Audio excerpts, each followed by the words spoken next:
नमस्कार, स्वदेश विशेष देख रहे हैं आप। मैं हूं आपके साथ प्रशांत पांडे।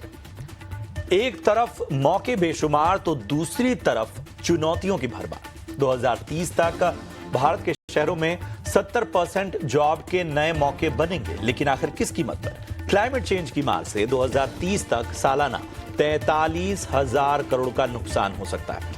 वर्ल्ड बैंक की रिपोर्ट में टॉप 10 शहरों पर हीट वेव, एक्सेस फ्लड, इस तरह के क्लाइमेट चेंज की जो चुनौतियां हैं वो और बड़े खतरे के तौर पर देखी जा रही हैं। इनसे कैसे निपटा जाए, क्या जरूरी कदम उठाए जाएं और हमें कहां पर ज्यादा फोकस करना होगा, आज इसी पर करेंगे खास चर्चा।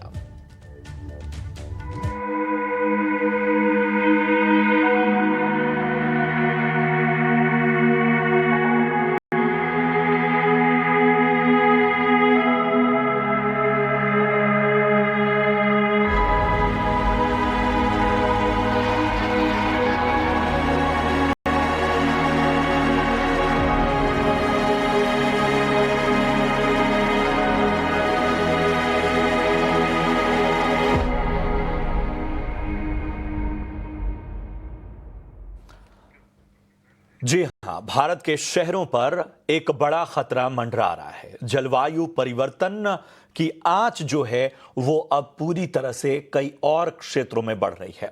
वर्ल्ड बैंक की एक नई रिपोर्ट, ताजा रिपोर्ट चौंकाने वाले आंकड़े पेश कर रही है। रिपोर्ट का नाम है towards resilient and prosperous cities in India और इसे केंद्र सरकार और के आवास और शहरी विकास मामलों के मंत्रालय के साथ मिलकर तैयार किया गया है। अब रिपोर्ट कहती क्या है?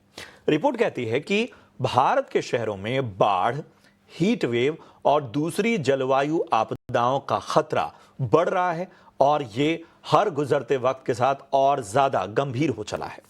2050 तक का अनुमान लगाया गया है कि भारत को 2400 अरब डॉलर यानी करीब 2.4 ट्रिलियन डॉलर के निवेश की जरूरत होगी ताकि शहरों को जलवायु संकट से बचाया जा सके और लो कार्बन इंफ्रास्ट्रक्चर तैयार किया जा सके। रिपोर्ट में यह भी बताया गया है कि 2030 तक 70% नए रोजगार शहरी क्षेत्रों से ही आएंगे। जाहिर है, जैसे जैसे चुनौतियां बढ़ेंगी वैसे वैसे संभावनाएं बनेंगी, यानी भारत के शहर आर्थिक विकास के इंजन बनेंगे। लेकिन अगर समय रहते कदम नहीं उठाया गया तो यही शहर अरबों डॉलर के नुकसान की चपेट में आ सकते हैं। रिपोर्ट में साफ कहा गया है कि आज इन्वेस्ट अगर नहीं किया गया इस फ्यूचर थ्रेट को देखते हुए तो भविष्य की तबाही से कोई नहीं बचा सकता। तो ये तमाम चीजें हैं जिसको हम खास तौर पर आज अपनी चर्चा में शामिल कर रहे हैं और इन सब के बीच में मैं परिचय करा दूं, हमारे साथ बेहद खास मेहमान आज की चर्चा में शामिल हो रहे हैं। हमारे साथ मदन सबनवीस साहब हैं जो कि चीफ इकोनॉमिस्ट हैं बैंक ऑफ बड़ौदा से। मदन जी, बहुत बहुत स्वागत आपका, आपने समय दिया उसका बहुत बहुत धन्यवाद। हमारे साथ प्रभाकर कुमार जी हैं जो कि सीईओ हैं RTCPL में। बहुत बहुत शुक्रिया प्रभाकर जी आपका भी अपना समय देने का। हमारे साथ डॉक्टर महबूब सहाना हैं, आप लेक्चरर हैं यूनिवर्सिटी ऑफ मैनचेस्टर में और thank you so much doctor Mehboob, आप शामिल हुए। और नितिन बस्सी हैं senior program lead council on energy, environment and water से। बहुत बहुत थैंक यू नितिन जी, आप इस चर्चा में शामिल हुए। तो सबसे पहले जिन चिंताओं की मैं बात कर रहा हूं उसको तो मैंने गिना दिया। अब इसमें नितिन, हमें एक चीज समझनी होगी, मतलब क्लाइमेट चेंज और इस पर जो मंथन हो रहा है ये पूरी दुनिया में चल रहा है। बड़े बड़े रूल्स और रेगुलेशंस बताए जाते हैं, लेकिन आखिर क्या वजह है कि हम इस पर जो प्लान ऑफ एक्शन है उसका बहुत बड़ा असर नहीं देख पा रहे?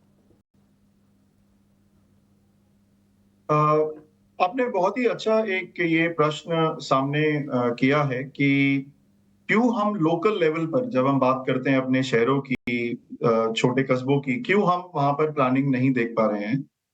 उसका मेन रीजन यही है कि हमें हाइपर लोकल लेवल या सिटी लेवल या वार्ड लेवल पर ये प्लान्स बनाने पड़ेंगे और जब तक वो प्लान्स उस लोकल लेवल पर नहीं बनाए जाएंगे उसका इम्प्लीमेंटेशन भी उस तरह से नहीं हो पाएगा। तो मैं कुछ एग्जाम्पल आपको देना चाहूंगा जो सीडब्ल्यू के बिहाफ पर हम लोग काम कर रहे हैं शहरों के साथ। तो जैसे हीट एक्शन प्लान है, हम शहरों के साथ काम कर रहे हैं उनको वो प्लान बनाने के लिए ताकि वो रिस्पॉन्स अच्छा दे पाएँ जब हीट वेव आता है क्लाइमेट चेंज की वजह से। सिमिलरली हम अर्बन फ्लड मैनेजमेंट के ऊपर काम कर रहे हैं सिटीज़ के साथ। ये भी क्लाइमेट चेंज के द्वारा हर शहरों में बढ़ता जा रहा है। हम देख रहे हैं कि जब भी बारिश थोड़ी ज़्यादा होती है, तो शहरों में काफ़ी जगह वाटर लॉगिंग हो जाता है, फ्लडिंग जैसी सिचुएशन हो जाती है।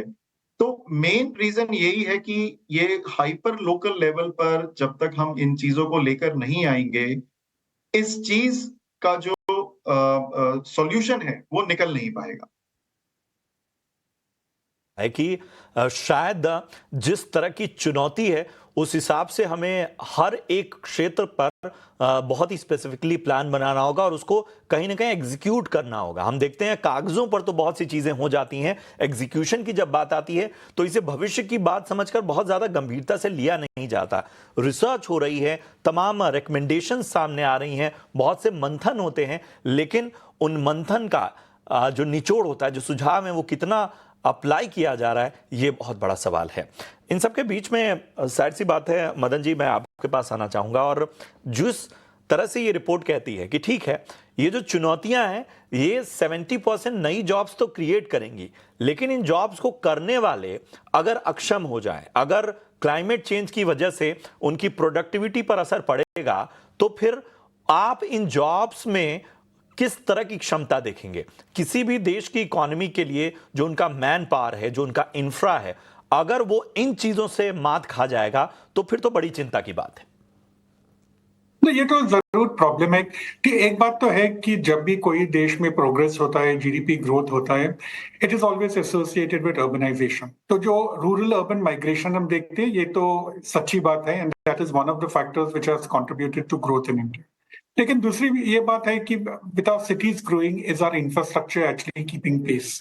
तो जैसे आपने बोला है कि there has been a lot of heat wave, lots of flooding which takes place, और जैसे कि हम देखते हैं कि एक इंडस्ट्री का एग्जांपल मैं दे सकता हूं, कंस्ट्रक्शन।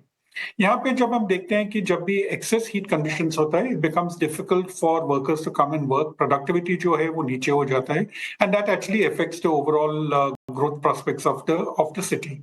ना जैसे कि हमने देखा है कि इंडिया में, भारत में काफी सारी माइग्रेशन हुआ है, सिटीज का भी बहुत डेवलपमेंट हुआ है, और ये कॉन्क्रीटाइजेशन जो हो रहा है उसी की वजह से, that is one of the reasons as to why हम देख रहे हैं कि ये रेगुलर फ्लडिंग हो रहा है। जैसे गुड़गांव में देखिए, बैंगलोर में देखिए, और बॉम्बे में भी देखिए, this is something which is happening in name of urbanisation.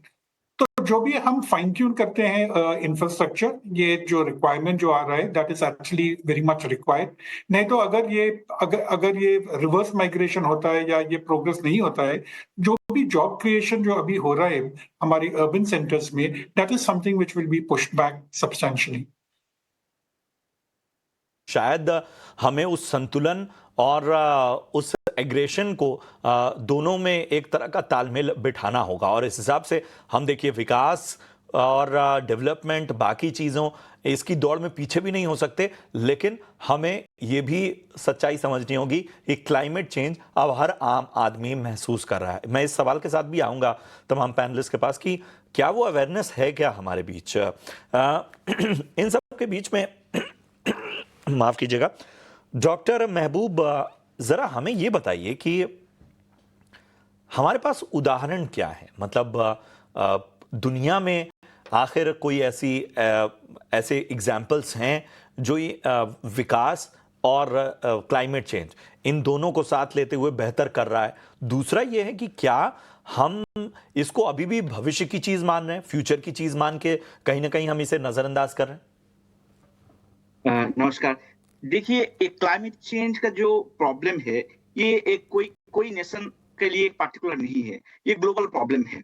और specifically heat wave and urban flood, ये कोई इंडियन सिटीज का इशू नहीं है, ये ग्लोबल इश्यूज है। अगर हम एग्जांपल दें, अभी रिसेंटली फ्लड जो हुआ है, कैलिफोर्निया वाइल्ड फायर है, जो यूएस में जो अभी रिसेंट फ्लड आया था, तो ये एक उदाहरण है कि it's not a problem for India, it's a global problem.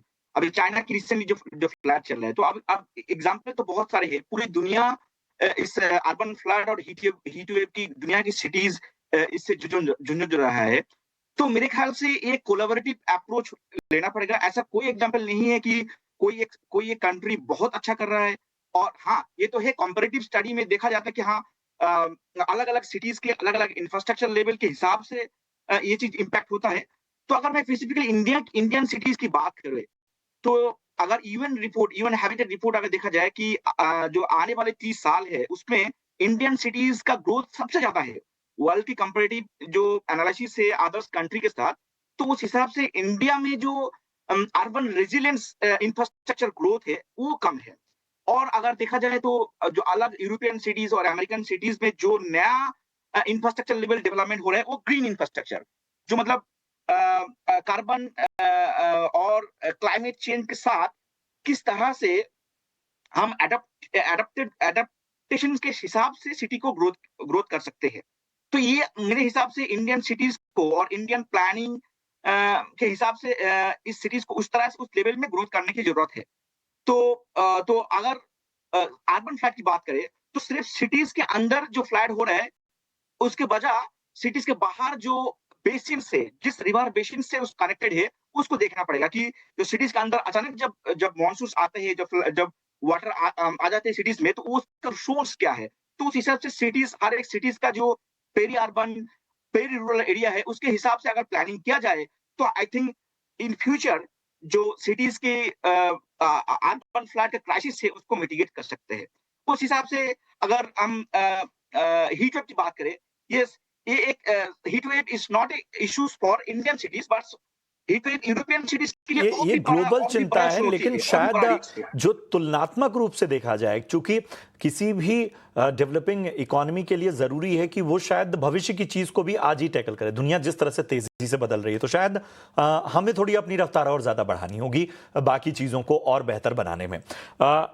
एक सवाल मिस्टर प्रभाकर मैं आपसे समझना चाहूंगा। मेरे ख्याल से सबसे ज्यादा जो कहते हैं सवाल, सबसे ज़्यादा जो ब्लेम पड़ता है वो इंडस्ट्रीज़ पर ही पड़ता है, कॉरपोरेट्स पर ही पड़ता है। लेकिन हमें बताइए कि क्या कुछ बदलाव आया है? क्या green energy, waste management, sustainability, इन सब को लेकर अब कॉरपोरेट्स में और इंडस्ट्री के बीच एक अलग तरह के प्रोटोकॉल पे काम किया जा रहा है? देखिए, पहले जितनी भी प्लानिंग, अगर हम प्लानिंग पर्सपेक्टिव से बात करें तो जो एनर्जी, जो जितनी भी ग्लोबल वार्मिंग हो रही है, चाहे ग्लोबल ये हीट इम्पैक्ट जो हो रहा है, that is mainly because of concretisation of the city, more traffic transportation emission and housing sector में जो मेजर जो बिल्डिंग्स बनते हैं। तो आज के अगर पहले पर्सपेक्टिव में देखें और आज के पर्सपेक्टिव में देखें, जो इंडस्ट्री में चेंजेज आए कि ग्रीन बिल्डिंग कंसेप्ट और जो मास्टर प्लानिंग कंसेप्ट में जो है ब्लू एंड ग्रीन मैपिंग। पहले मास्टर प्लान जितने भी बनते थे तो पहले हम जितने भी डेवलपमेंट है उसको मैप कर लेते थे। नाउ जो कंसेप्ट चेंज हुआ है, more concern about the green city, the blue city, ये जो कंसेप्ट आया है जिसके कारण ब्लू मैपिंग, जितने भी पॉन्ड्स हैं, वाटर बॉडीज हैं, उनका रिजर्वेशन, सो दैट कि सरफेस रन ऑफ कम हो। सरफेस रन ऑफ कम होगा तो हीटिंग इफेक्ट कम होगा। और new technology introduce in the building sector which resulted into the less emission of the carbon footprints, less heat emission। तो industry में ये बदलाव आए हैं पहले के कंसेप्ट में और अभी के कंसेप्ट में। वेस्ट मैनेजमेंट जो है, solid waste management, efficient solid waste management also reduces the carbon emission. तो आज के परिप्रेक्ष्य में अगर हम देखें तो आज के परिप्रेक्ष्य में जो है पहले के कंसेप्ट में और अभी के कंसेप्ट में ये चेंजेस आए हैं, लेकिन अभी भी बहुत कुछ उस पर वर्कआउट करना बाकी है। क्योंकि जो capacity building, knowledge sharing and capacity building, public participation, ये एक बहुत बड़ा फैक्टर है जो हर एक यूएलबी लेवल पे, जो छोटे से छोटे शहर लेवल पे, यह बड़े शहरों का ही केवल नहीं प्रॉब्लम है, छोटे लेवल शहर पे भी इस चीज को इंट्रोड्यूस करना। इसीलिए जो अभी वर्ल्ड बैंक का जो रिपोर्ट आया है कि $2.5 ट्रिलियन इन्वेस्टमेंट होगा इस परिप्रेक्ष्य में, तो यह इस पूरी दिशा को चेंज करेगा। लेकिन उस लाइन में भी काम करना बहुत बाकी है। बात आपने कही कि इस तरह की रिपोर्ट जब आती हैं तो शायद चर्चाएं होती हैं, लेकिन ना उसके बाद हो क्या रहा है? मतलब क्या क्या कोई एक्सरसाइज ऐसी नजर आ रही है? क्या कोई रिकमेंडेशन ऐसी नजर आ रही है? क्या कोई ऐसी बॉडी फॉर्म की गई है जो इस तरह की चिंता को टैकल कर रही है, या उसके बाद जो काम किए गए हैं उनको इवेल्युएट कर रही है, उनका मूल्यांकन कर रही है? ये बड़ा सवाल है। यहां रुकेंगे एक छोटे से ब्रेक के लिए। और भी कई पहलू हैं। क्या हम तैयार हैं? क्या हमारे अंदर अवेयरनेस है? इंडिविजुअल्स की भूमिका कितनी है? और इसके साथ ही इकोनॉमी के इस इंपैक्ट को भी समझेंगे कि आखिर कितना बड़ा इंपैक्ट पड़ता है किसी भी अर्थव्यवस्था को, इस छोटे से ब्रेक के बाद।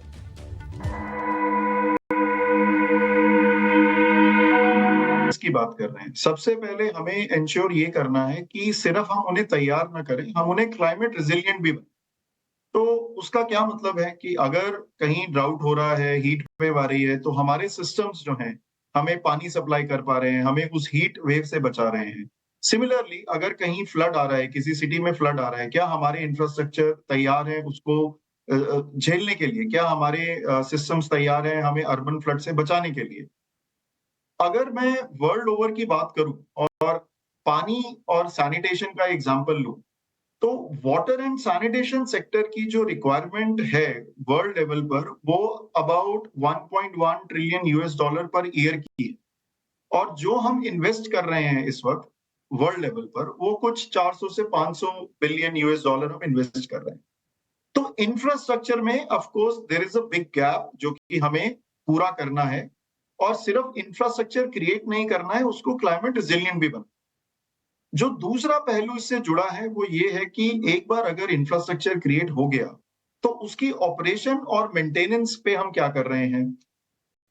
आप अगर इस चीज को समझें तो वर्ल्ड ओवर कहीं पर भी सिस्टम्स की ऑपरेशन एंड मेंटेनेंस बिना उसकी सर्विस को पे किए हुए नहीं हो पाई है।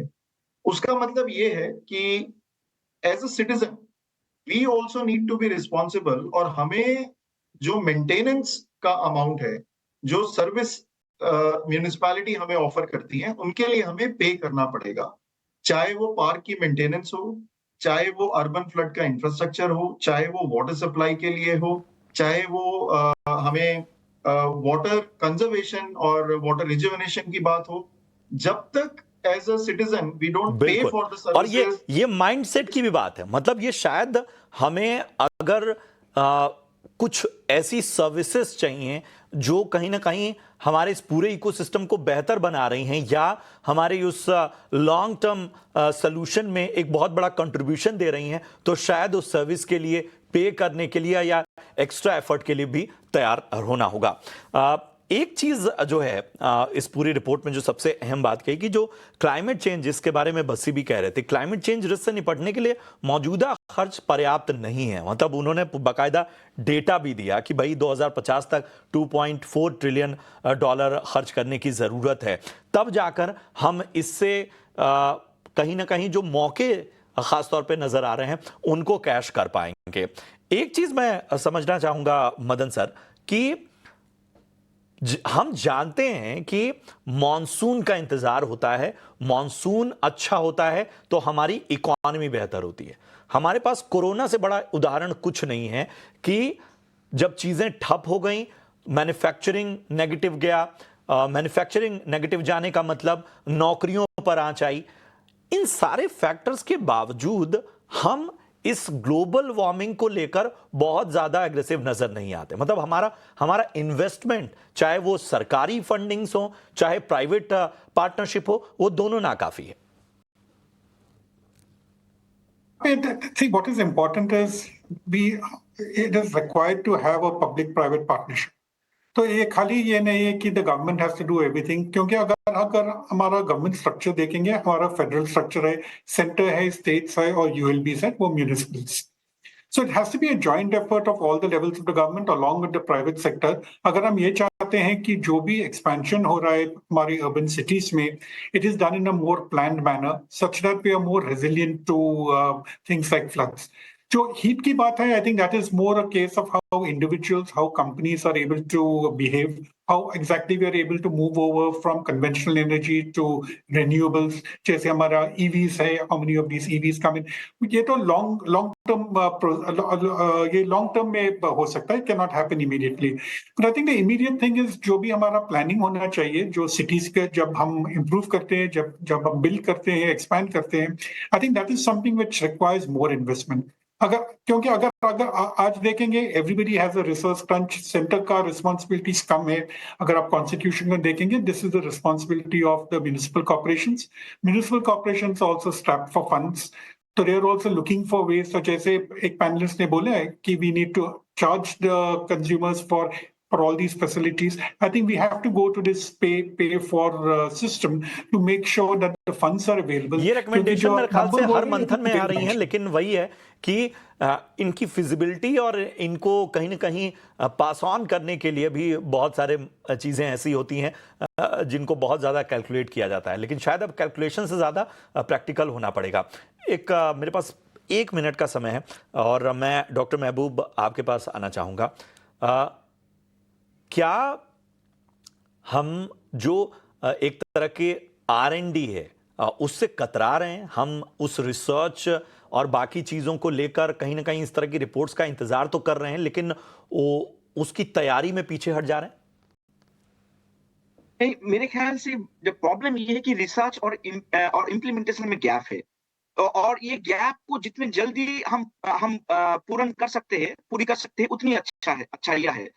और एक पैनलिस्ट ने अभी कहा है कि general awareness is very important, कि अगर हमारे इलेक्शन सिस्टम में, पॉलिटिक्स में एवरीवेयर क्लाइमेट चेंज को अगर हमने एक मुद्दा बना सकते हैं कि देखो सिर्फ डेवलपमेंट नहीं, हमको सस्टेनेबल डेवलपमेंट चाहिए, और उसके साथ साथ पब्लिक को ये अवेयर करना पड़ेगा कि अगर ये फ्लड, ये हीट वेव एक इशू हो, और इसके साथ साथ आप सरकार से पूछिए कि हमारे हीट वेव एक्शंस के लिए क्या किया गया है, हमारे फ्लड के टाइम में सुरक्षा के लिए क्या किया गया. बनाना होगा, मुद्दा इसलिए बनाना होगा कि आखिर उन वर्कर्स का क्या, जो शायद खुले में ही काम उनके लिए, उनके पास विकल्प नहीं है, वो खुले में काम करने के अलावा कुछ नहीं कर सकते, उनका क्या.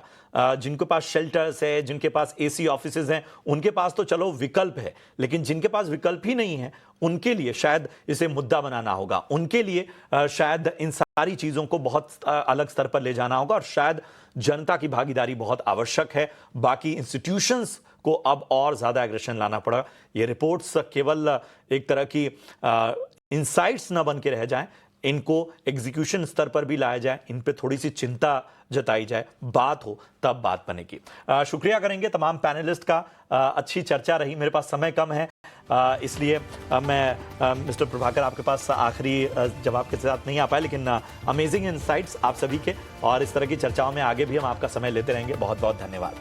तो उम्मीद करते हैं कि आज का स्वदेश विशेष आपको पसंद आया हो, और कोशिश हमारी यही रहती है कि किसी भी विषय पर आपको हर तरह से बेहतर तरीके से जानकारी दें, आपको इन्फॉर्म करें, इंस्पायर करें, और आज का मुद्दा भी उन्हीं में से. फिलहाल मुझे दीजिए इजाजत.